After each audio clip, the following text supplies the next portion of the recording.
Also apologies of our director who was unable to join us. He's held up in an equally very important regional activity in Berlin, the International Tourism Fair, and for that reason he was unable to join as much as he wished to be with us. In my presentation I will cover a little bit about the East African community. Much of this was covered by the Honorable Minister from Burundi, so I will skip some of those aspects. A snapshot of the EAC energy sector, energy resources in East Africa, and present on the business opportunities and make a conclusion. Just to remove any doubt of where we are, in case you didn't know, that's where we are located on the globe, on the east coast, neighboring Indian Ocean to the east. To the north is Ethiopia and South Sudan. To the south is Malawi and Zambia. To the west is the Democratic Republic of Congo. As the Honorable Minister mentioned, we are a regional economic bloc of 5 countries: Burundi, Kenya, Rwanda, Tanzania, and Uganda, established by treaty in 1999. And our objective is to widen and deepen economic, political, social, and cultural integration in East Africa in order to improve the quality of the life of the people of East Africa in competitiveness, value-added production, trade. Some of the key statistics that the Honorable Minister already shared with us were presented differently, but might be the same in more tabular form. The main highlights: our area, 1.8 million square kilometers, combined GDP of 79, and GDP growth rate about 6% for the entire region. Let me mention briefly about the EAC integration process, which was mentioned briefly. In the EAC integration process is a progressive process with 4 major pillars, which are the customs union, the common market, and the monetary union, and ultimately our aim is to have a political federation. Under the customs union, we are looking at free movement of goods within the region and a common external tariff. The second pillar is the common market, which focuses on free movement of people, capital, labor, services, right of establishment and residence within the community, basically to facilitate the movement of factors of production. And the third pillar is to have a common monetary policy and a single currency, and ultimately to have complete social, cultural, and economic integration with a common foreign and security policies. The first 2 pillars, that's the customs union and the common market, have been attained. In 2005, the customs union was launched. In 2010, the common market. And for each step we move, we negotiate as the community a protocol. Ongoing now is the negotiations for the monetary union. Let's now shift to the energy sector. That was global, and most of these facts were shared by the Honorable Minister and also available on our website, which I will share at the end of my presentation. The role of the energy sector, energy department within the EAC is to facilitate the realization of EAC's broad objectives. We realize that without energy, it is not possible to achieve our great vision for East African integration because energy is a catalyst and plays a facilitative role for all other sectors.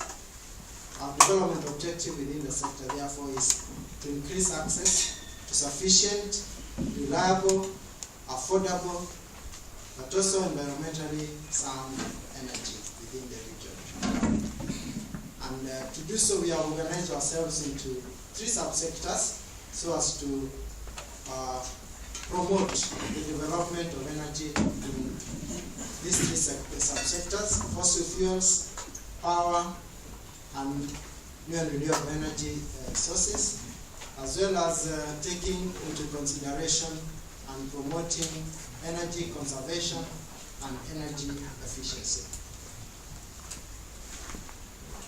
Now, what resources do we have in East Africa? There are many, as illustrated by just one country that shared, that is Burundi, but the same story could be replicated by all the 5 partner states of East African community. However, these resources remain largely, many of them, underdeveloped or even untapped. The region itself is characterized by high dependence on traditional energy resources, such as biomass. We have low access to modern energy services, low per capita energy consumption.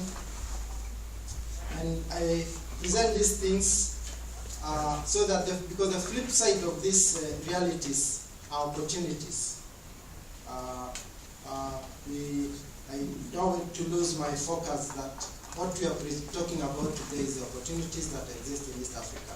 And this gloomy picture of what exists, the flip side of it is that these are opportunities for business and investment in the energy sector. So just once again, Burundi gave us how their energy consumption is. This is how it looks in the entire region. As I mentioned, there is high dependence on biomass, and there is still very little access to modern energy services. And this is what we want to change. And this picture again offers great opportunities for investment in the energy sector. This again shows the kind of potential for the power sector that we have in the region. We have high potential for various resources, but so far not very well developed. So it gives a lot of room, a lot of gap for investment. All those gaps are opportunities. So now let's go to a little bit more specific opportunities. Let me start by thanking and expressing our gratitude to the Norwegian government, Norwegian community for the support that we have received over the years as the East African community in the energy sector. And here I enumerate a number of areas that we have received Norwegian support. First and foremost, every 2 years we organize a petroleum conference and exhibition. Since 2003, Norway has been the largest sponsor in this conference. We have the conference coming in actually next year, East African Petroleum Conference and Exhibition 2013. We welcome more support again from Norway, and we greatly appreciate. I have a number of these flyers which are put at the back that people may receive this information. Every year, through the Oil for Development program of Norway, we organize an annual petroleum data management seminar since 2007, again supported by Norway. Under the East African Regional Strategy on Scaling Up Access to Modern Energy Services, the Norwegian government has supported an officer based at the East African community to spearhead the implementation of this strategy. Once again, we are very grateful. Ongoing now is a feasibility study for a 400 kilovolt transmission line linking Tanzania and Kenya. Feasibility study and preparation of tender documents expected to be concluded by April, again supported by the Norwegian government. So let me go sector by sector, starting with the petroleum sector. First, I highlight areas for studies, consultancy services, where opportunities exist, and then where applicable for more hard components, if I could call them that. So under the petroleum sector, we hope to develop a fossil fuels master plan. We have already terms of reference and estimated budget. Unfortunately, we don't have funding for that. We also plan to undertake a study on prudent management of petroleum resources. As you may be aware, in the region, Uganda has discovered commercial oil reserves. Tanzania has natural gas reserves, and we need to prepare ourselves as a region to follow the good example of Norway, which is world renowned in prudent management of petroleum resource revenues, and we have plans to undertake this study. Those first two studies, we do not have funding yet, but we hope to undertake them. The next two, feasibility study for petroleum pipeline from Kampala to Kigali to Bujumbura. We have funding for that, and we expect to undertake this study very soon. Within the next financial year, which begins in July, we shall be calling for proposals very soon for that. The other one that we have funding for is harmonization of petroleum policies, fiscal regimes and procedures. We have funding for that. We expect to undertake that also in the next financial year.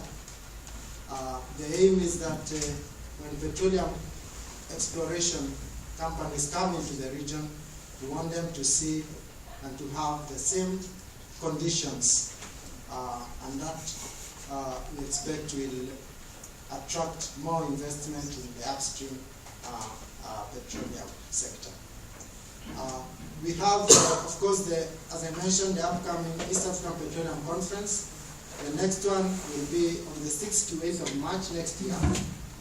And the opportunities both to exhibit as oil companies or service companies, and also to make presentations in that conference.